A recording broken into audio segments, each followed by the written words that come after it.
Ya estamos de vuelta con más de Hoy en la Cámara. Ya tenemos en cabina a Alessandro Nanino, presidente de la Cámara de Comercio de Maracaibo, y el doctor Efraín Rincón, CEO de Efraín Rincón Consultores, porque hoy vamos a hablar de datos en Maracaibo, el análisis profundo de esta tercera edición del estudio Maracaibo en Datos, una herramienta clave para entender la dinámica económica de la ciudad y cómo la información obtenida puede guiar a las empresas en su toma de decisiones estratégicas. Bienvenidos a Hoy en la Cámara.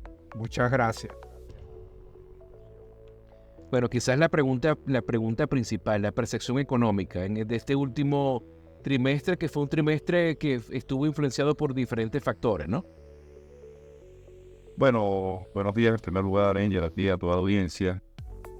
Yo creo que la encuesta tiene mucha información de índole económico y otro tipo de materia. Lo primero es invitar a los oyentes a que ingresen a nuestra página web, www.ccm.org.be. Ahí pueden descargar el instrumento completo. Pero yo pienso que desde el punto de vista económico de la economía familiar, porque esta es una encuesta que está destinada a jefes de hogar, correcto, básicamente lo que busca es levantar información de los hogares, Maravino. Quizás lo más resaltante es que vemos un deterioro en la condición económica de los hogares que se refleja porque hay muchas preguntas que buscan levantar información económica, pero al final hay una que resume todo, que es cuando tú le preguntas a la familia si los ingresos que perciben por distintas vías son suficientes para cubrir sus necesidades básicas.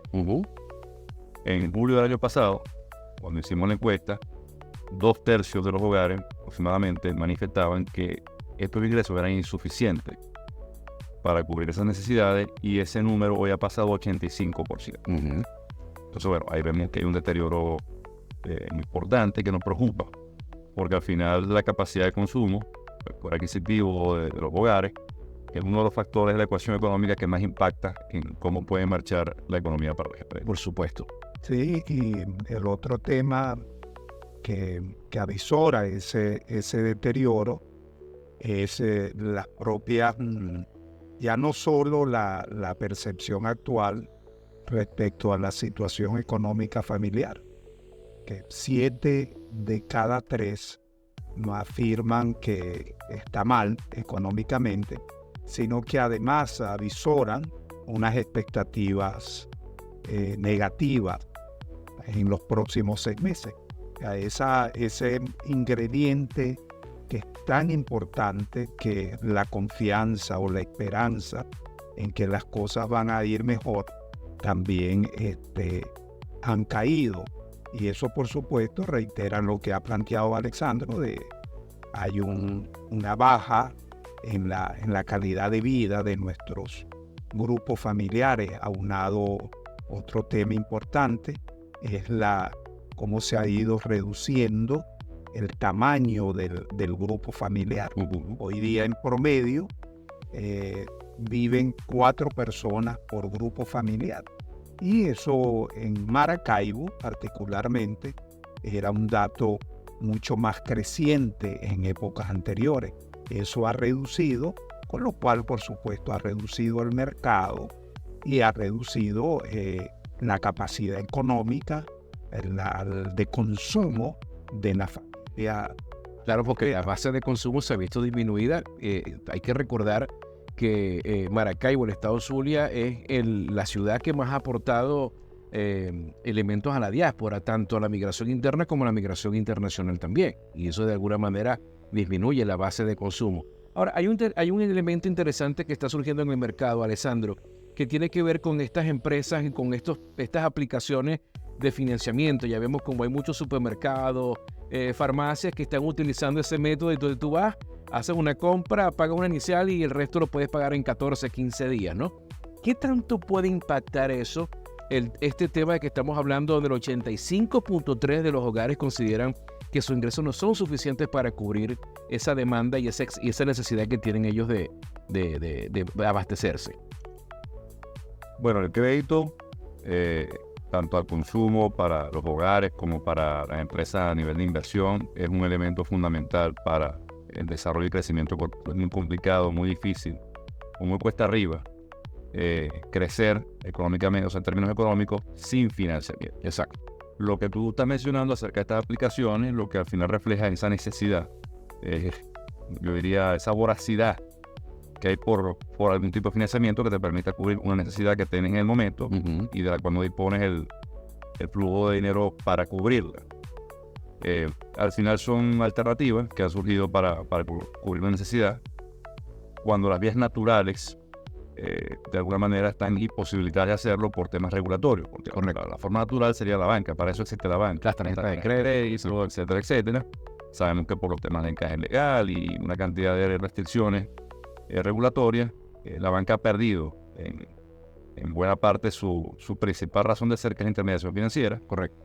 Y se abren espacios para que surjan este tipo de iniciativas que han tenido un recibimiento enorme, precisamente porque hay una necesidad importante y satisfecha, pero que son soluciones subóptimas, podríamos decir, porque al final son financiamientos muy cortos, está hablando de 45 días en la mayoría de los casos, hay en algunos casos 15 días, que permiten resolver temas muy puntuales de consumo, pero por supuesto no sirven para grandes temas, por ejemplo, la adquisición de un vehículo, o algún gasto más importante, porque para ese tipo de gastos, pues tú requieres, como una tarjeta de crédito que podías pagar hasta en 36 meses. Exacto.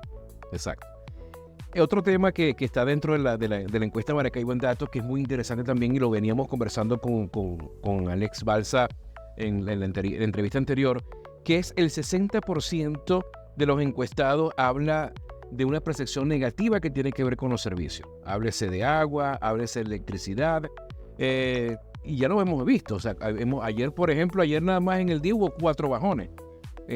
Y eso contribuye de muchas formas.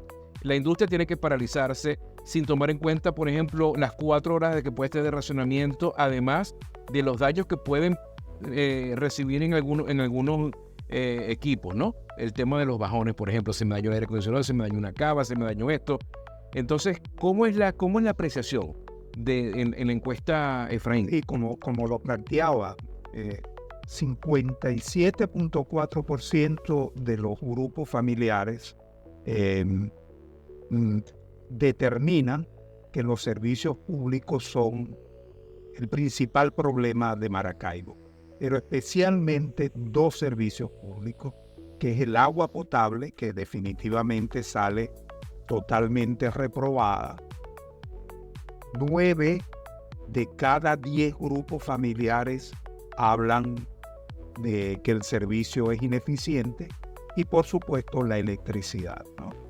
Entonces, esos 2 grandes servicios que son fundamentales para cualquier comunidad están siendo realmente mal valorados. Y continúa la parte económica, los problemas económicos, inflación, la escasa capacidad adquisitiva del grupo familiar, que llega a un 29.7%.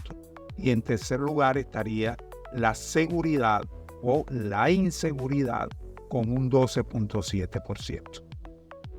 Entonces, allí te das cuenta que, en efecto, el servicio público o los servicios públicos deficientes se constituyen en la principal dificultad de la cotidianidad de los maracaibeños. Otro tema que se toca, otro punto interesante que se toca dentro de la encuesta, es el impacto de la percepción de la seguridad en el comercio, Alessandro. No, en esta encuesta no tocamos ese tema. Voy a decir, a nivel de los hogares se mide qué tanto preocupa a los hogares la inseguridad, y vemos que en verdad está en un tercer distante lugar. Los principales problemas, como comentaba el profesor Efraín, son economía y servicios públicos. De manera que no lo hemos tocado. Pero la seguridad sabemos que es un problema que está omnipresente en la vida, en la cotidianidad de Maracaibo para el empresariado. Esta semana hubo lamentablemente un hecho, yo diría que hasta terrorista, contra un comercio, de esos que ocurren 1 o 2 veces al año. Exacto. Pero a pesar de, y quizás es el mensaje, lo que tenemos que transmitirle a la audiencia, eso es constante a lo largo de todo el año. No siempre es mediático, no siempre ocurre un evento de ese impacto mediático, pero el empresario maravino, el empresario zuliano, diariamente está sometido a ese terrible flagelo que son las extorsiones a través de mensajes de texto, mensajes de WhatsApp.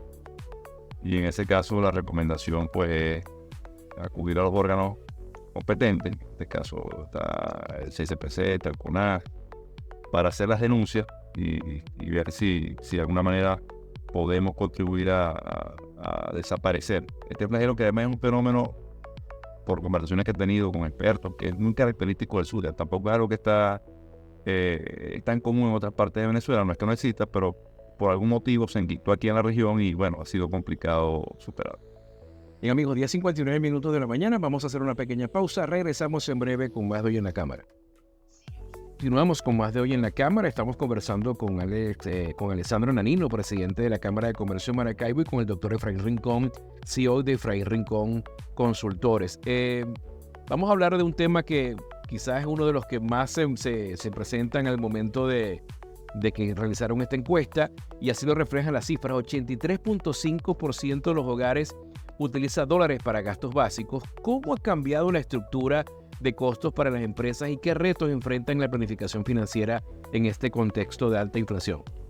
Bueno, este es un tema que está ahorita muy en boga por el tema de cómo se ha nuevamente abierto la brecha entre la tasa de cambio oficial del Banco Central de Venezuela y las tasas de cambio de los referentes en el mercado paralelo. Correcto. El impacto es grandísimo porque, vamos a decir, no es un impacto uno a uno, pero sí es importante que las empresas revisen su estructura de costo y vean en qué proporción esa estructura de costo está referenciada a un dólar que no vas a conseguir por la vía oficial porque no hay suficiente oferta para la demanda que hay, y ver cómo te impacta eso en tus márgenes. Correcto. Porque pudieras estarte descapitalizando o generando pérdidas. Afortunadamente pareciera que desde el día jueves, tanto el jueves como el viernes, el Banco Central permitió que se desplazara de manera importante la tasa de cambio oficial. De hecho, han sido los desplazamientos más grandes que ha tenido la tasa en los últimos 18 meses. Sí. Se mide por día. Lo que da a entender que el Banco Central quiere cerrar esa brecha. Yo creo que eso es positivo porque fíjate que mientras esa brecha oscilaba en un 3%, entre un 3 y 5%, ni se hablaba del cambio paralelo. Todo se estaba trabajando a Banco Central. Y creo que sería lamentable o muy peligroso que volviéramos a esos escenarios de tener esos spreads tan grandes, porque eso genera distorsiones muy fuertes. Vamos a esperar la semana que viene a ver cómo se llevan a cabo las intervenciones cambiarias del Banco Central, cómo se desplaza el tipo de cambio oficial, y eso nos puede dar una luz de qué esperar los próximos 15 días. Migración y los efectos en el mercado laboral. Alessandro, tú como empresario, presidente de la Cámara de Comercio además, la fuga de talento y la baja disponibilidad que hemos tenido, que se presenta tanto para empleados, para ocupar cualquier cargo de una empresa, también la mano de obra calificada. Eso se presenta como desafío. ¿Qué oportunidades existen para la formación y retención de personal para ayudar a las empresas a que puedan adaptarse a estas condiciones? Mira, efectivamente el fenómeno de la migración afectó toda la estructura del país y por supuesto de Maracaibo. Cuando nosotros medimos en la encuesta el nivel de instrucción de los jefes y jefas de hogar, encontramos que mayoritariamente tienen un bachillerato completo. Y hay un margen que oscila en 11, 12 puntos que son universitarios completos o tienen estudios técnicos completos. Pero al propio tiempo encontramos que el grupo etario donde se concentran esos jefes de hogar es entre 35 y 54 años. Okay. Allí nos están diciendo algunas cosas. Lo primero, que hay de alguna manera oportunidades para generar o mejorar la calidad de los recursos humanos que están en nuestras empresas. Y yo me hacía la reflexión en estos días que es un tema ya ni siquiera de universidades o de instituciones educativas, sino más bien de un proceso que le permita a esas instituciones ajustarse a una realidad y llevar adelante algo que hemos hablado por mucho tiempo, pero que lamentablemente se ha quedado en manos básicamente de la Iglesia Católica, que es la cultura o la educación para el trabajo. Correcto. El UNILLA, la UCAP, que ha manejado con mucha fuerza ese modelo. Entonces allí tenemos una oportunidad. Ya tenemos bachilleres, básicamente más del 50% tiene el bachillerato completo, y pudiéramos generar oportunidades, pero en ese cambio de generar una educación para el trabajo, porque ya no se trata de educarnos para qué, o sea, hay que buscarle la cuestión práctica, la utilidad a la educación, ¿no? Y el otro tema es que los menos jóvenes no están jefaturando hogares por su propia edad, pero es que además esos jóvenes de 18 a 34 años son los que se fueron del país. Y ahí es donde estaba básicamente el mayor nivel de instrucción educativa en el país y en Maracay. ¿Cómo se puede hacer para incentivar? Porque, por ejemplo, existen, por aquí han pasado diferentes instituciones educativas que están fomentando la profesionalización de los oficios. Es decir, yo sé reparar celulares, pero ahora también fórmate como un técnico para que tengas ese conocimiento e inclusive puedas convertirte en un emprendedor a partir de algo de un talento que tienes. Ahora, pero ¿cómo se incentiva al muchacho que de repente tiene 17, 18 años, está en cuarto, quinto año, y anteriormente cuando nos tocó a nosotros uno pensaba, ¿a qué voy a estudiar? La pregunta que se hacen ellos hoy, la diatriba es, ¿me quedo a estudiar o me voy? O sea, ¿cómo hacer para incentivar a que esa juventud, esa generación de relevo que está en este momento terminando de formarse a nivel de bachillerato, decida quedarse en Venezuela, estudiar una profesión o algún tipo de oficio y formar parte de esa generación de relevo que vamos a necesitar? Bueno, yo creo que ese es un esfuerzo común, ¿no? Un esfuerzo de la empresa privada en el sentido de proyectarse como un factor que genera mayor bienestar, que tiene mejores salarios, más beneficios, pero también es un tema de los gobiernos en el sentido de generar directrices políticas que puedan enfrentar esa situación.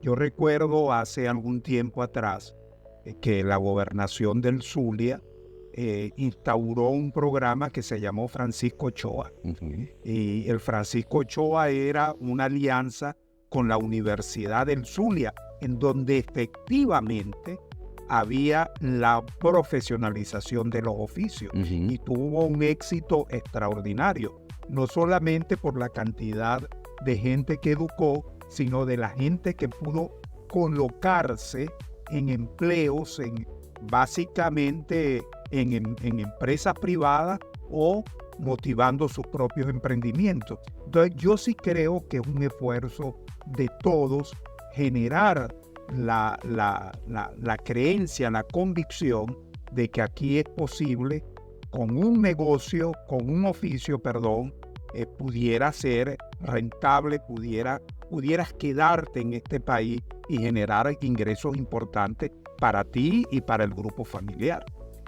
Entremos ahora en una materia que también es una de quizás de las que más genera comentarios al momento de que ustedes hacen estos estudios, que es el análisis de la estructura familiar y del consumo. Según el informe, se revela que el promedio de ingresos familiares ronda entre los $200 y los $300. Ahora, ¿cómo impacta esta realidad en la capacidad de compra y la demanda de productos y servicios en Maracaibo?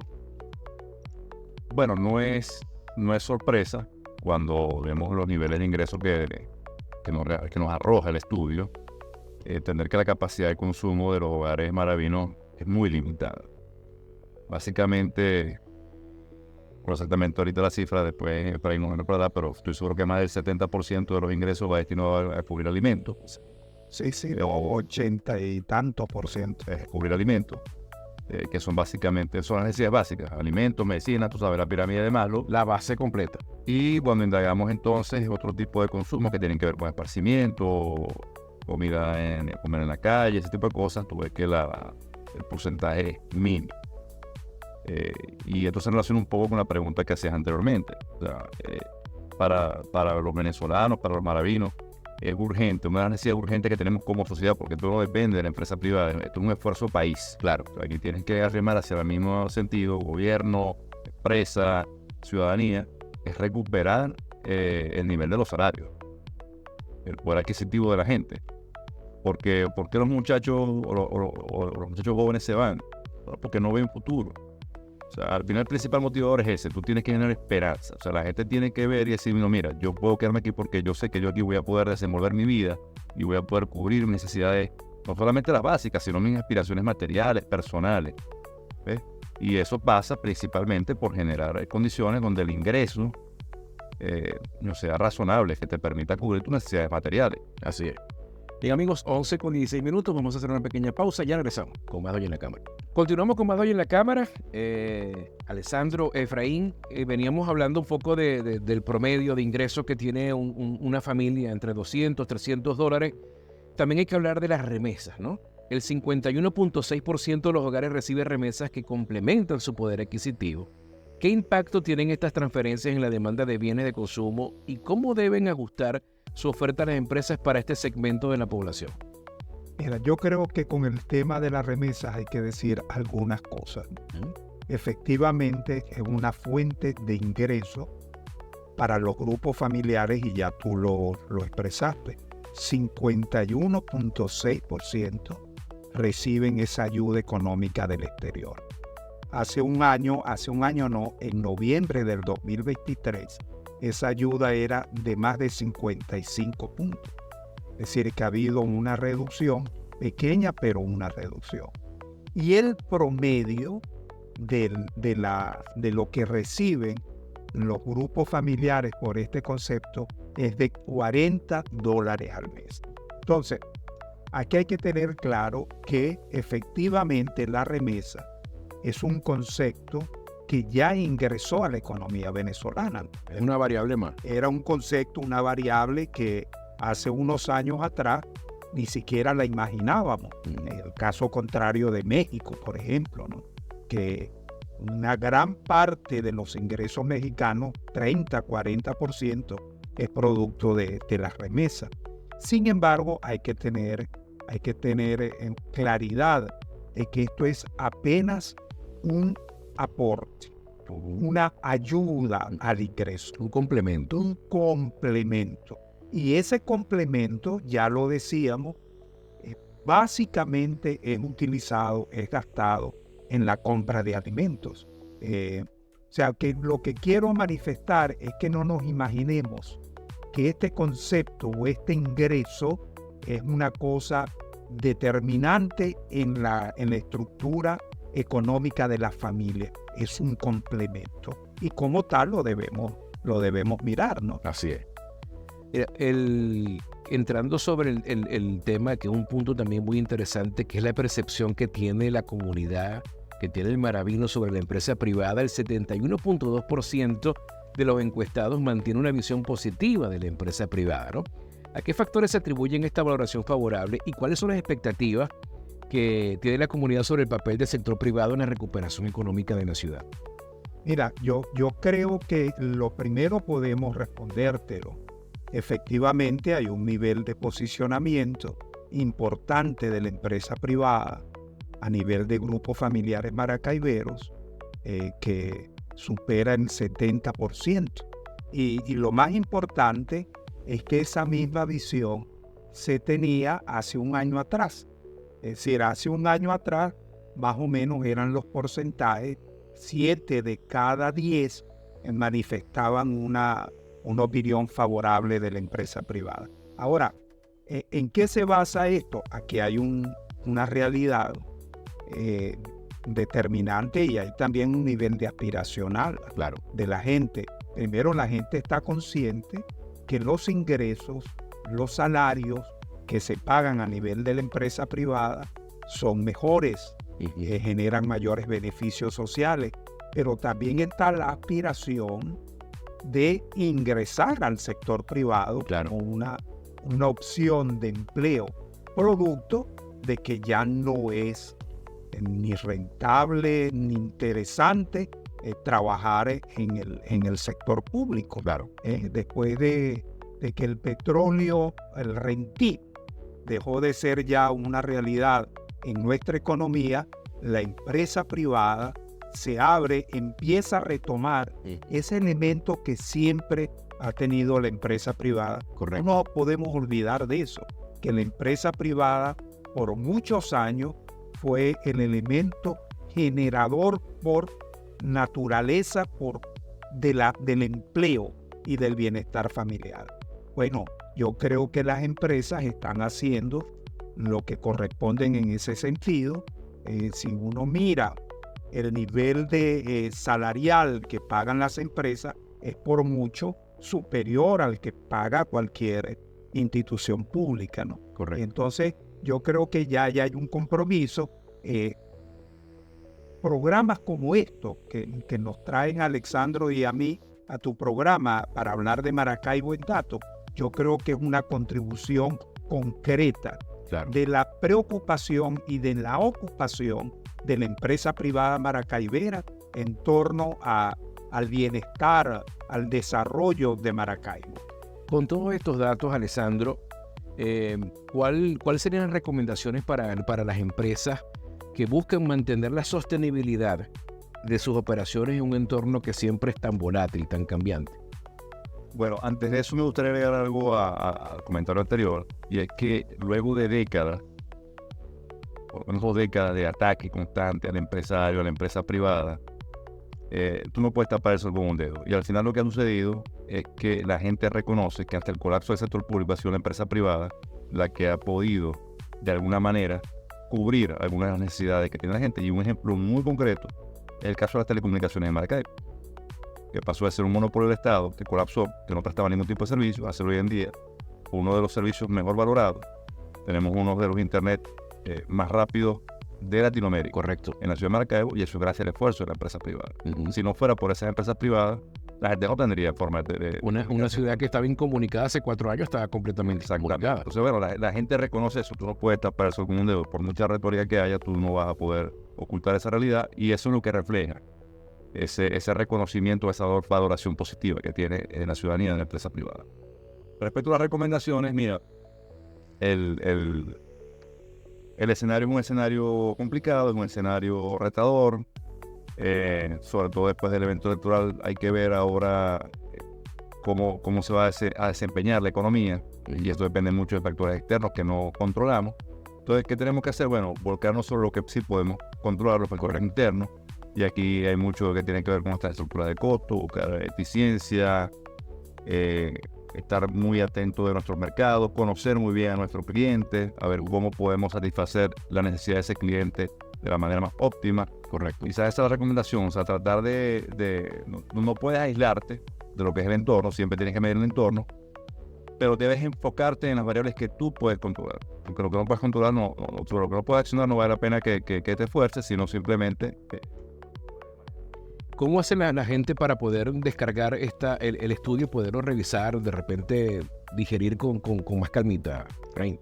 Bueno, tienes la página web de la Cámara de Comercio, que ya lo había manifestado Alexandro, www.ccm.org.de.